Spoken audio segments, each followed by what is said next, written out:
여러분 반갑습니다. 창의적 문제 해결 제5장 논리적 사고에 대해서 같이 공부해 보는 시간을 갖도록 하겠습니다.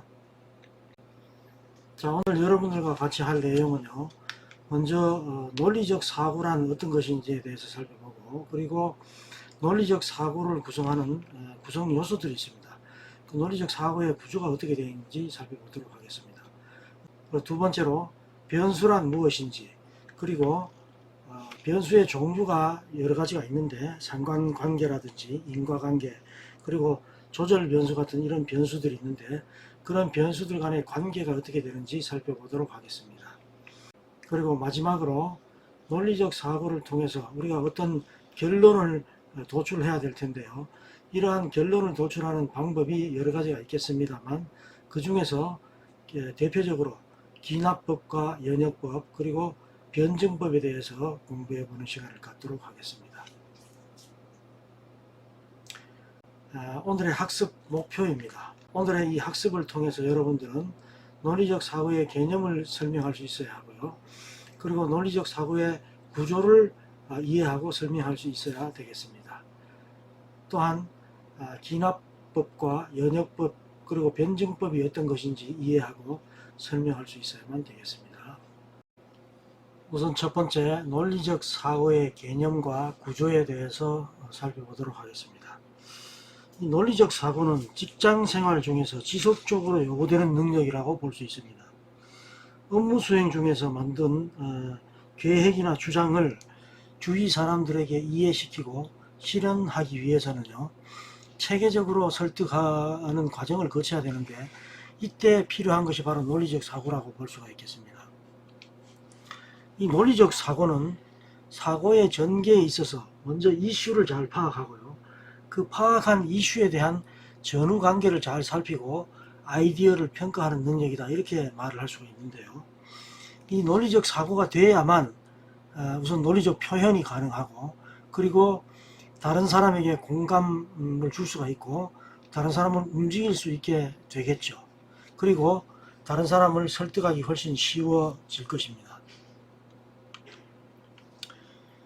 이 논리적인 사고를 하기 위해서는 이게 앞에서 보시는 그림과 같이요, 생각하는 습관이나 상대 논리의 구조화, 그리고 구체적인 생각, 타인에 대한 이해, 설득, 이렇게 5가지 요소가 필요하다고 볼 수가 있는데요. 그 첨두어만 따게 되면 이렇게 생상구타설 이렇게 배우시면 아마 여러분들 기억에 오래 남을 것 같습니다.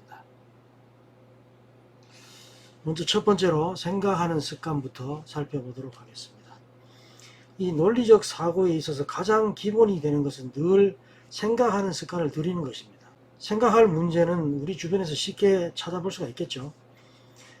특정한 문제에 대해서만 생각하는 것이 아니고 일상적인 대화라든지 회사의 문서 또는 신문, 사설, 이게 어디서 어떤 것을 접하든지 간에 늘 생각하는 습관을 들이는 게 굉장히 중요하다고 할 수 있겠습니다. 자, 이것은 조금 이상하다, 이건 재미있겠지만 왜 재미있는지 알 수 없다 라는 이런 의문이 들었다면 계속해서 왜 그런지에 대해서 생각해 보는 습관을 들이는 게 좋다, 이런 얘기죠. 특히 이런 생각은요, 출퇴근길이나 학생들 같으면 이제 등하교길이 되겠죠. 또는 화장실, 잠자리에 들기 전에 등 언제 어디서나 의문을 가지고 생각하는 습관을 들이는 게 좋다, 이런 얘기입니다. 두 번째로 상대 논리의 구조화입니다. 직장 상사에게 또는 선배에게 제출한 나의 계획이 거부되었을 때, 그 자신이 추진하고 있는 프로젝트를 거부당했을 때 왜 그럴까? 왜 그 자신이 생각한 것처럼 되지 않을까 하는 생각이 들게 돼 있는데요. 자, 만약 그렇게 된다고 한다면 무엇이 부족한 것일까 하는 생각을 반드시 해봐야만 될 겁니다. 자, 그때 본인의 논리로만 생각하면 독선에 빠지기 쉽게 되겠죠. 자, 이때는 상대의 논리를 구조화하는 것이 굉장히 필요합니다. 상대의 논리에서 약점을 찾고요, 자신의 생각을 재구축한다면 분명히 다른 메시지를 전달할 수가 있을 것입니다. 자신의 주장이 받아들여지지 않는 원인 중에 상대의 주장에 대한 이해의 부족도 있을 수도 있기 때문에 그렇겠죠. 세 번째로 구체적인 생각입니다. 상대방이 말하는 것을 잘 알 수 없을 때는 구체적으로 생각을 해봐야 됩니다. 업무 결과에 대한 구체적인 이미지를 떠올려 본다든지 아니면 숫자를 적용해서 표현을 해본다든지 하는 방법들을 활용해서 구체적인 이미지를 활용하는 것은 단숨에 논리를 이해할 수 있는 그런 경우도 많이 있죠. 네 번째로 타인에 대한 이해입니다. 상대의 주장에 반론을 제시할 때는요, 상대 주장의 전부를 부정하지 않는 것이 좋습니다. 동시에 상대의 인격을 부정해서는 절대로 안 되겠죠. 예를 들어서 당신이 말하고 있는 것에 이 부분은 이유가 되지 못한다고 생각합니다 라고 하면 주장에 부정이 되지만, 이런 이유를 설정한다면 애당초 비즈니스맨으로서는 불합격이다 라고 말하는 것은 절대로 해서는 안 되겠죠. 자, 반론을 하든 찬성을 하든 간에 논의를 함으로써 이해가 깊어지거나 논점이 명확해지고 그리고 새로운 지식이 생기는 등 플러스 요인이 생기는 것은 바람직하다, 이렇게 볼 수가 있겠습니다. 다섯 번째로 설득입니다. 논리적인 사고는 고정된 견해를 낳는 것이 아니고, 그리고 더군다나 자신의 사상을 강요하는 것도 아닙니다. 자신이 함께 일을 진행하는 상대와 의논하기도 하고 설득해 나가는 가운데서 자신이 깨닫지 못했던 새로운 가치를 발견하고 생각해 낼 수가 있겠죠. 또한 그 반대로 상대에게 반론을 하는 가운데서도 상대방이 미처 깨닫지 못했던 중요한 포인트를 발견할 수도 있을 것입니다. 설득은 공감을 필요로 합니다. 설득은 논쟁을 통해서 이루어지는 것이 아니고요, 논증을 통해서 더욱 정교해진다, 이렇게 볼 수가 있겠습니다. 이런 설득의 과정은 내 주장을 다른 사람에게 이해시켜서 납득시키고 그 사람이 내가 원하는 행동을 하게 만드는 것입니다. 이해는 바로 머리로 하고 납득은 머리와 가슴이 동시에 공감되는 것을 말하며, 이 공감은 논리적 사고의 기본이 된다고 볼 수가 있겠습니다. 두 번째, 변수란 어떤 것이며 변수와 변수와의 관계가 어떻게 되는지 살펴보도록 하겠습니다.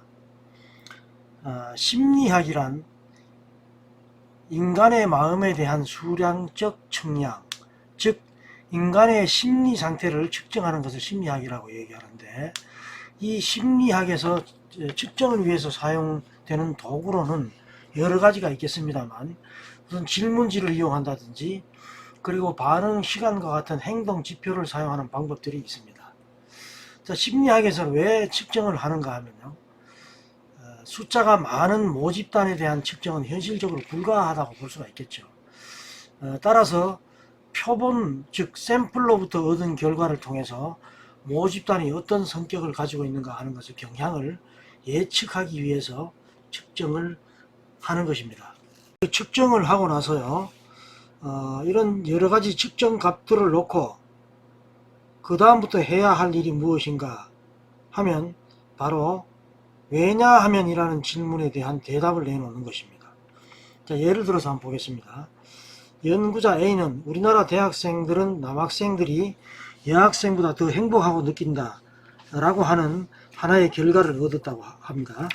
자, 그런데 다른 대학의 연구자 B가요, 행복한 사람일수록 키가 크다라는 결과를 얻었다면, 이 두 학자가 우연히 같은 자리에서 만나서 자신들이 얻은 결과에 대한 대화를 나누던 중에 행복이라는 공통 분모를 발견하고는 남학생이 더 행복하고 키가 클수록 더 행복하다, 그렇다면 남학생이 키가 크기 때문에 더 행복하다라는 결론에 도달했다고 합시다.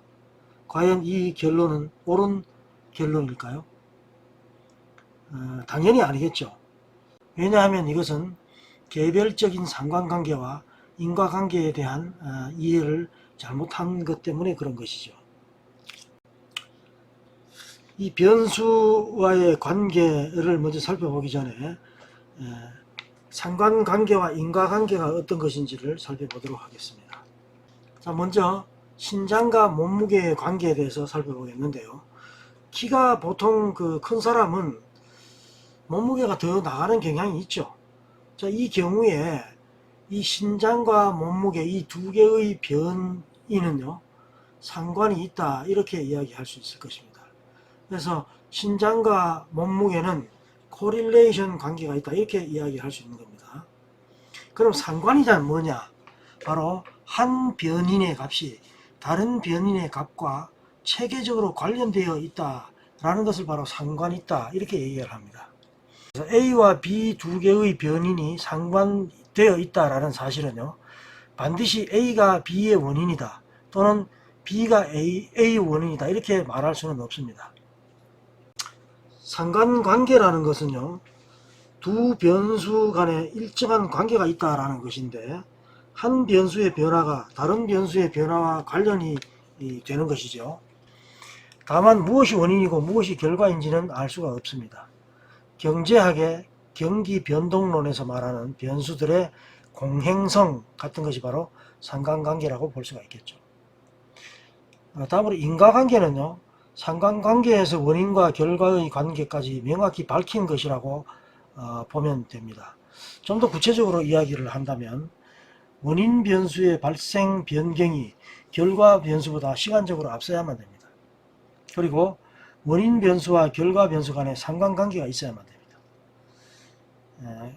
또 해당 결과는요 원인으로 꼽은 변수만으로 설명 가능해야 하고 다른 변수에 의한 영향이 배제되어야만 인과관계라 이렇게 이야기를 할 수가 있겠습니다. 다음으로 조절 변수에 대해서 살펴보겠습니다. 이 독립 변수와 종속 변수 사이에 아주 강하면서도 불확정적인 효과에 미치는 변수, 즉 영향을 미치는 변수를 바로 조절 변수 이렇게 이야기할 수 있는데요. 이 조절 변수가 존재할 때만 독립 변수와 종속 변수 사이에 이론적 관계가 성립된다 이렇게 볼 수가 있습니다.